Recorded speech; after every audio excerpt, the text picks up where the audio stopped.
Hello, everyone. Welcome to Snap Judgments. This is Glazer of Snap Judgments, the official podcast of Marvel Snap Zone. It is July, and we have 4 brand new decks for you today. We've got our very first deck has 0. You heard that right?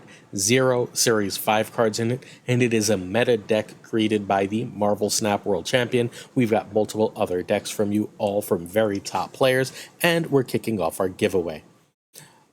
Please hit that sub button, hit that like, hit that comment. We do 7 days a week of videos here on this channel. Sorry, my son walked in. We bring you more great decks, and everyone at least 3 every single weekday. Very often we'll hit 4 decks. If you are subbed, watch as long as you can, like and comment. It really does help us grow, and we'd greatly appreciate it. Thank you so much for your support. All right. We're giving away 5 season passes this week and 5 more next week. These will be for the Gwenpool Wolverine vs. Deadpool season, which will kick off next Tuesday. So we'll announce in next Monday's video the winners, and then we'll do 5 more next week thereafter in next week's videos. Cool? Each video will be 1 season pass. All you have to do is be subscribed, like, and leave a comment. What comment? Well, we'll start nice and simple. Tell me which of the cards from next season you are most excited for. Are you excited for Gwenpool?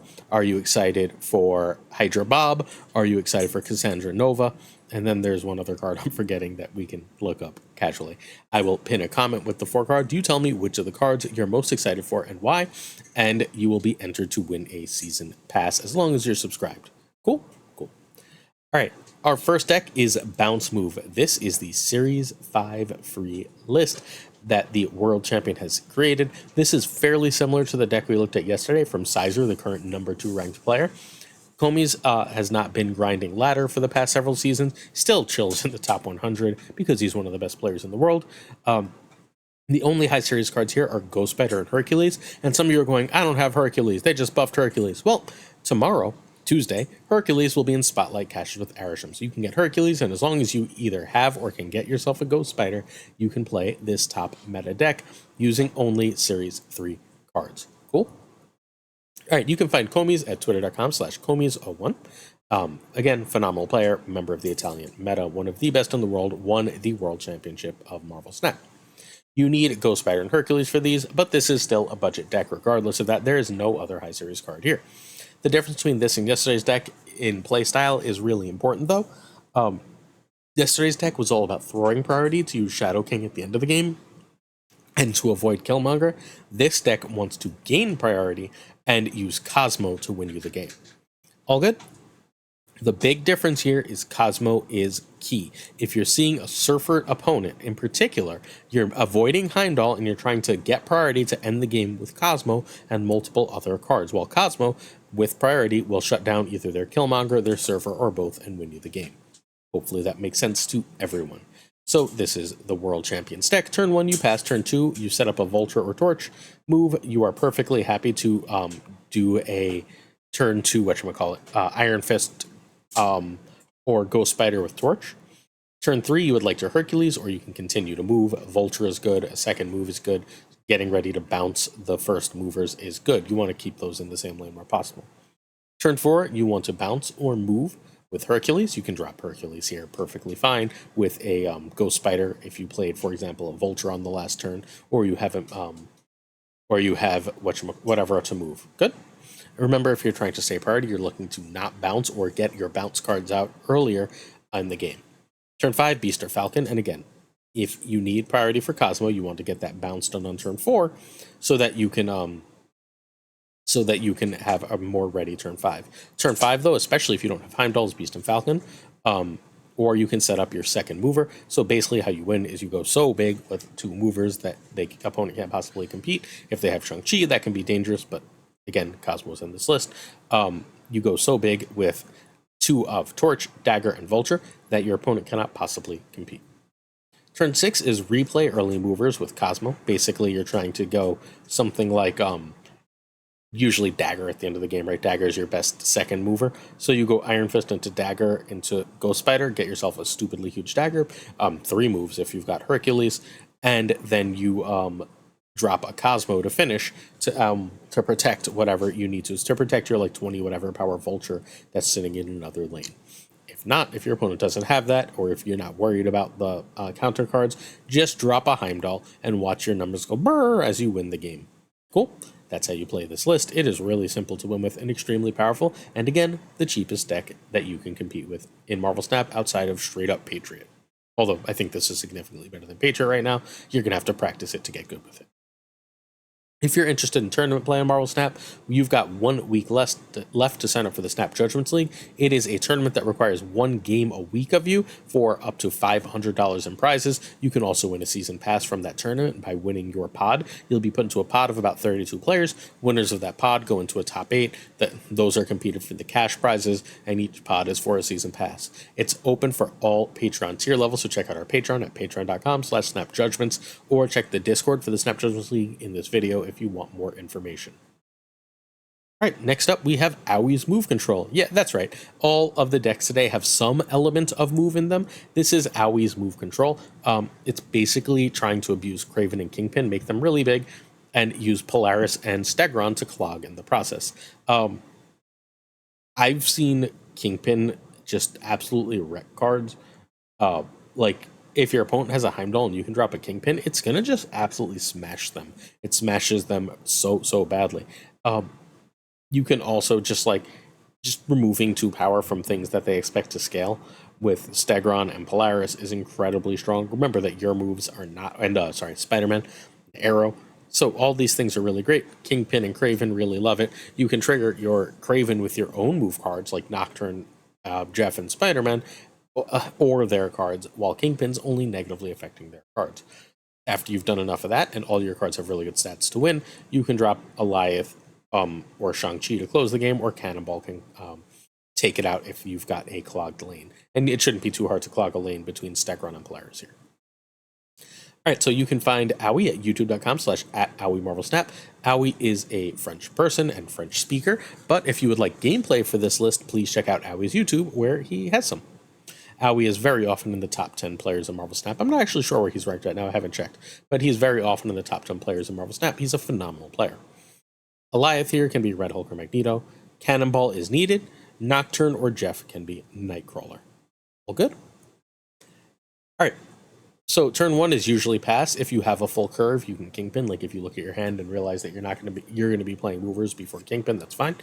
You would generally like to play Kingpin where your opponent hasn't played a 1-drop, right? Traditionally, I don't know why people are less likely to play mid, so I'm fine Kingpin mid if I must. Turn 2, Kraven over Kingpin over Jeff over Quake. Do you want the scalers out before the other stuff? Quake is a way to steal cubes at the end of the game, often with Shang-Chi on turn 6. Turn 3 is Polaris or Spidey if Kingpin or Kraven are out, and Nocturne if you don't have your scalers. Turn 4 is Stegron on a second 3, and Miles, and sometimes Stegron after Polaris is just an immediate clog of a lane, which is like Snap City. Just for the record, like if you can clog them on turn 4, you should probably be snapping because Cannonball's going to win you that damn game. You can also feel free to drop another 3 and Miles. Turn 5, Stegron and Miles if you didn't play Miles on the previous turn, or you can just drop Arrow. You generally prefer to save Cannonball. Once in a while, you'll Cannonball or Shang-Chi here. Turn 6, Arrow or Cannonball and Miles or... Arrow or Cannonball with Miles or Kingpin in some rare occasions, or you drop Goliath. Cool. And sometimes Shang-Chi, obviously. And that's how you win the game. Very, very, very, very fun list. Is this the top of the meta? It wins. It wins way more than it should. Is this a meta deck? I think it's main power surprise. So if you're going to get games with this, get them out early. This is really, really, really fun with the current hot location, given that you have Quake and these extra movers. So many people are just trying to go stupid big on the hot location. Great. Shang them in the face and win. Polaris, their stuff over twice to like clog up a location. Stegron stuff all the way to the right lane. Yeah, it's really Cannonball away 2 cards. Tons to like here. Very cool and powerful list. Check it out. If you would like more gameplay from these decks, check out the stream team. Today is Monday, so at 12 p.m. Eastern, Gregor2424 will be streaming. If you'd like to see yesterday's decks, check out the King of Canada's YouTube. All right, BBAK has a deck that I decided to name Eminem. BBAK is one of the top players in Marvel Snap. Again, ranked around 19 right now. Phenomenal player. So some of you may remember this. Sizer had a deck that he hit #1 with that looked a lot like this. That ran Vision in the spot, and then Namora came out that week, and I was like, you should change Namora for Vision. I bet you that works. Well, guess frickin' what? This is the genesis of that list. This is where that list ended up being. BBAK is playing this near the top of the Infinite Leaderboard. It is a very cool list and super duper fun to play. And look, Miles is in it again. Look at that. Who would have thought we'd get 2 Miles decks? Also, I bought the cool new Nightcrawler, and I'm excited to play the cool new Nightcrawler in the same deck with Miles, since they look like they're wearing the same basic costume. All right, so you can find BBAK at twitter.com/BBAK_snap, and he credits someone named Dayq, who I'm not familiar with, but if you are, please reach out, Dayq. Sage can be Wolfsbane in this list. That's much worse, but that's the traditional Sage replacement. Thena can be Elsa, just fine here. The original versions had Elsa. I think you need Jeff, Nocturne, and Namora. Sorry. You can try Vision for Namora, but it's a way worse list. And for Ms. Marvel, you can try Claw or Omega Red. Again, I think Ms. Marvel is really great here, but if you're seeing a lot of junk, Claw and Omega Red might be better. BBAK was, by the way, the #1 player in February on the Infinite Leaderboard and #2 last season. This is a seriously competitive player, which means that this, despite looking strange, is a seriously competitive deck. Turn 1 Kitty. I tend to want to save Nightcrawler for Angela or Thena later, but turn 1 generally Kitty. Turn 2 Thena is generally better than Angela. If you can tell if they're a deck that might run Red Guardian, sometimes I'll drop Angela first, but that's fine. Turn 3 Hope or a 2+1. That would be Thena with Nightcrawler, Angela with Nightcrawler, Kitty with one of the 2-drops. And Hope is the other priority. You're going to have to read the board a little bit. And the other play is Nocturne. Turn 4 is a 3+1, or you can just drop Captain Marvel alone. I personally am fond of Captain Marvel alone, because a 10-power Captain Marvel is fantastic. So you drop Namora, and hopefully you're getting a 15-power Doctor Doom-esque play on cards you can move. Turn 6, Sage and Sage or Ms. Marvel with whatever else you can. Cool. So if you can drop Sage and a Nocturne, you're perfectly fine. If you can drop Ms. Marvel and a Angela, you're perfectly fine, right? So you're deciding what to play at the end. Sometimes that'll be a Miles Morales. But your main goal is at that point is to pump up that Ms. Marvel. You can, not must, play Ms. Marvel on 4, but I prefer to save it as a surprise closer. Just that extra shocking, whatchamacallit, 19 power is insanely good. Not 19 power, 14 power is insanely good. Especially given that the Namora has pumped elsewhere. Now you're just going really big, really unexpectedly, and it often wins a lot of cubes. Again, this list is a thing of beauty. I know it's expensive, and it's got at least one card that not everyone has, Namora. Although, people keep yelling at me that people didn't buy Sage. I don't know what to tell you. I told you to buy Sage. If Leech was going to get nerfed, you should buy Sage, and like it was pretty clear Leech was going to get nerfed by then, so Sage ended up great. What a shock. So here we are. Namora is a great card in this list. You can try it again with Vision. It's worse, but not like unplayable by any means. Last chance review for Phastos. So Phastos is, for anyone who has missed it, 3/3. Series 5, 6,000 tokens currently in Spotlight caches for this last day. Goes out tomorrow at 3 p.m. Eastern. On reveal, give each card in your deck a -1 cost or a +2 power, which means if you play him on curve, he's affecting 3 cards. If you play him on curve with magic, he's affecting 4 cards. That's fine, but you don't know which benefit it's going to be, and very often it's not super useful. He's got really good stats in certain versions of Surfer, but right now Surfer is phenomenal and just has really good stats. The non-Phastos Surfer decks are not significantly worse. And he's fine in Thanos. I think he wants to be in Thanos. I think he's the only way Thanos is good, but I think he only helps Thanos be good, not great. He's got a 50% win rate and 0.02 cube rate in high infinite, and a 50.1% win rate and 0.03 cube rate in regular infinite. This card is a skip for basically everyone. Unless you are flush in resources and really want this, I think this is a skip. You may want it with Arishem, but you're not especially likely to draw it by turn 3 in Arishem decks, so I think that you don't want this card. Just quickly, this Surfer list we're going to look at is the highest win rate deck that runs Phastos, and as you look at this list, you tell me, are you always playing Phastos on 3 here? No, right? sometimes you're going to need to, you're very often going to want a Brood Absorbing Man. You're very often going to need to get out Mobius. Sometimes you're going to need to get out Nocturne, which means Phastos, and you're choosing largely between Phastos and Hope on turn 3. It's like the 5th most valuable 3 in this deck. Is he really better than Red Guardian here? My vote is no. I think that there's a lot of argument that this is not a very good or important card. I'd personally rather just have Mockingbird in that spot. Phastos is a skip. Alright, our final deck is the deck I promised. People kept asking me to cover this. This is KX4N's Loki Force. This is a Loki Phoenix Force deck that is all the frick over the meta. Geo is playing this. I believe Hooglin talked about this deck in passing in his best decks video, as did Alex Kochia. So this is a real deck that you need to know about. I'm going to be honest with you, I've seen this deck a bunch. I haven't had a lot of trouble beating it, but it is a deck that you're seeing a lot of, and like X-Friend's rocking with it. So if you're good with Phoenix Force or Miss Phoenix Force, feel free to try this list out. Also, I'm really excited for this Loki, so I'm going to start throwing it in my decks. Alright, you can find KX4N at twitch.tv/KX4N, where he streams all the time. Nico in this list, if I didn't have it, I would make it Deathlock. Alliath could be Tribunal. That gives you a torch way to play this list that doesn't otherwise exist. Snowguard can be Maria Hill here, and you need Ghost Spider, Loki, and Phoenix Force. Ghost Spider is just like quickly becoming one of the must-have Series 4 cards after being basically unplayable like 3 weeks ago, which is wild. The meta moves fast. Alright, so turn 1 Snowguard or pass unless Nico is Destroy. If Nico is Destroy, you're going to destroy your Torture Multiple Man. Turn 2 is your setup to destroy Torture Multiple Man. And then turn 3, destroy them. If you cannot destroy them, play Coulson. He'll still happily destroy one of those cards on turn 4. If you have destroyed them, play Phoenix Force. If not, play Loki. Turn 5, if you Loki'd, play their stuff.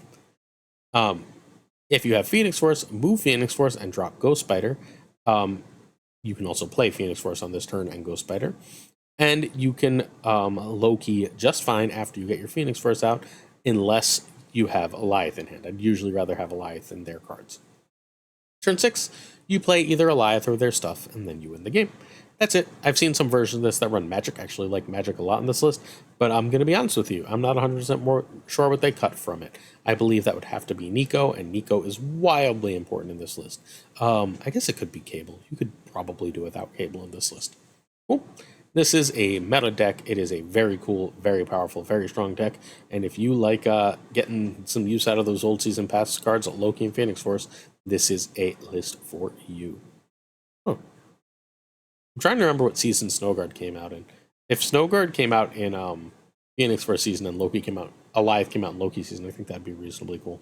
The only other high series cards here are Ghost Spider, who was her own season, and of course, Nico Minoru, who was a Season Pass card the season after Loki. Questions of the day, and then we're out of here. Don't forget to comment what card you're looking forward to most from next season in order to win your Season Pass. I am Frostman, asks about a 2/3 Swan where it's ongoing to make stones free. I'd like that. I don't think the stones having cost is Thanos' problem, but it would make Thanos stronger, much like Phastos does. I don't hate it. I think I'd prefer the way it is now, or it being a 2/3 with its current text. But it's not a bad idea at all. Riz asked my favorite 3 archetypes. So Bounce, which is out of the meta. I just looked at my bounce stats this season, and they suck, and my bounce stats are usually through the roof. I think that the real estate that Bounce occupied has just been taken up, and all the junk makes Bounce a really rough play. So Bounce is my favorite. I really, really enjoy Noki. I used to like Loki a lot, but I'm sort of bored by Loki. I really love Noki, the low-to-the-ground stuff. And then I really enjoy Surfer. Surfer is one of my favorite archetypes. Those are probably my 3 favorite archetypes right now. I want to be able to answer Move, but I am so freaking bad with Move. I like, not Silk Move, the Human Torch Ghost Spider move. I'm trying to get the hang of it, and it's a struggle on tanking ranks on my way to learning that. Mandatory Burnout wants me to make Selene meta in 1 OTA, and I got you. I can absolutely do that. Selene meta in 1 OTA, get rid of the -3 to your cards. If it's a 1/3 that hits a -3 on the opposing side, it's about as good as Nebula, and then it's in a bunch of decks. That you have to run goblins with it, you have to run other stuff with it, is what makes it difficult to run. If you just make it one side, it's meta. The other thing you can do and keep it hitting both sides, which would be way too strong, is you can make it steel. If you make it steal, it's the best card in the game, right?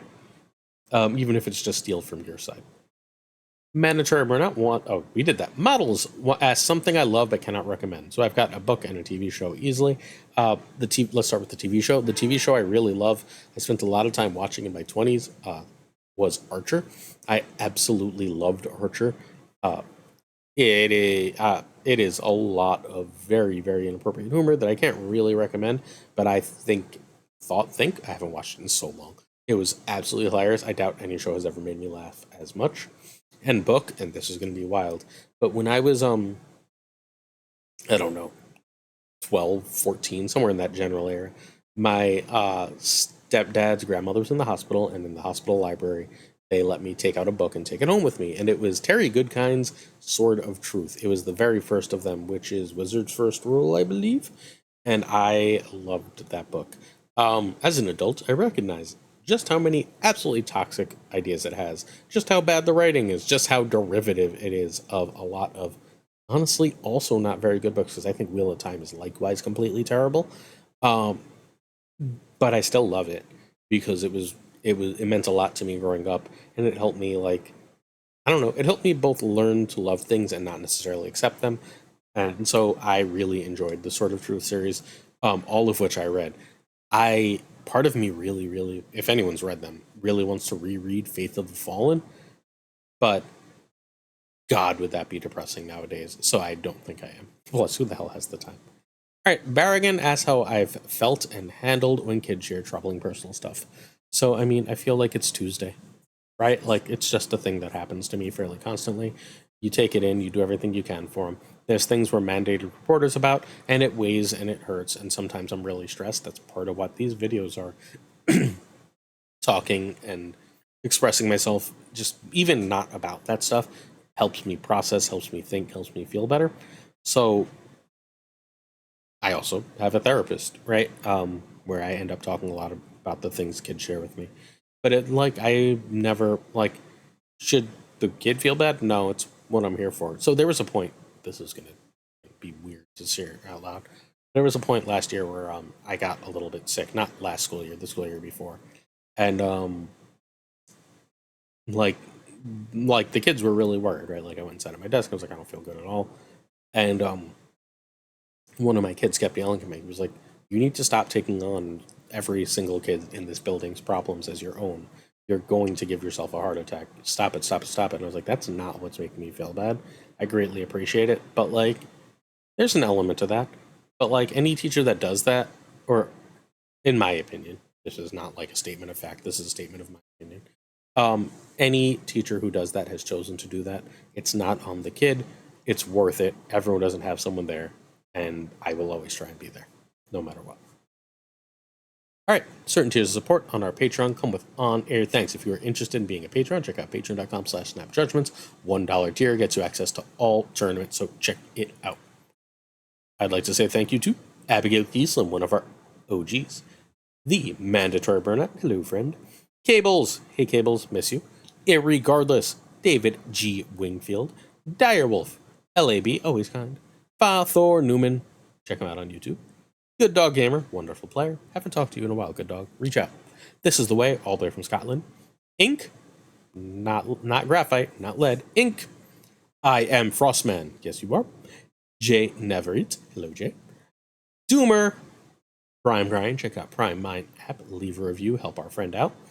The one and only Kertixley, King of Questions. Koirei, coming all the way from Japan. Pyrofros. Hey, Pyro. The Goat Seeker. Congrats on your great climb. 10-Man Falcon, checking out on YouTube. Quid Pro Joe! Docty, the king of new Marvel Snap content, who has a killer Arisham video out. Our Arisham video will be tomorrow. Check out Docty's today. Fat Nick. Doku. Ginger Prime. Hello, Ginger. Philip Rakovich. Hey, Racco. Haplo. I want Doku and Haplo to be together. I need to reorganize this. Kenny Loggins of the Danger Zone. Another OG, Rob Silverman. The Notorious Bizza. X vs. V and Skippy G are rhyming friends. Tommy Nyquist, who won Snap Judgments League Season 1, is helping to support Season 3. The King of Bros, bruh. Black Dahlia, the Great Kazoo. Jessica Gamble. Hey, Jess. Ryan Wood, our own Woody. The Kev C. Hoda. Luna Chris. Hey, Luna. Archangel 3K. Louis Antones, Mod Supreme Models, who we just asked a question last slide, Darth Tater, Remus Etala, Brian Kaufman, Tristan Martin, Jason B. Welcome back to JD McDonaldinho, whose deck we featured yesterday. Time is a flat circle. I believe it was yesterday. The Fuzzy Dunlop, Spectrumix, Woo, Matt H, DJ Mikey Hijinks, No Frickin' Flex, Ocularis, Mr. Craig Sterry, Seamus, hey Seamus, Jonesy, Two Ties, who's climbing with Big Dumb Idiots again, the Pirate King Tuccrr. Check him out on YouTube. He's got some games from our videos up on his channel. The Homie Min, miss ya. And of course, Gunny T, where the T stands for. Don't forget to leave a comment in order to win your season pass. That's it for today. I'm going to post this. I'm going to go watch some TV with my kid. And I'll see you tomorrow for another Snap Take. Peace.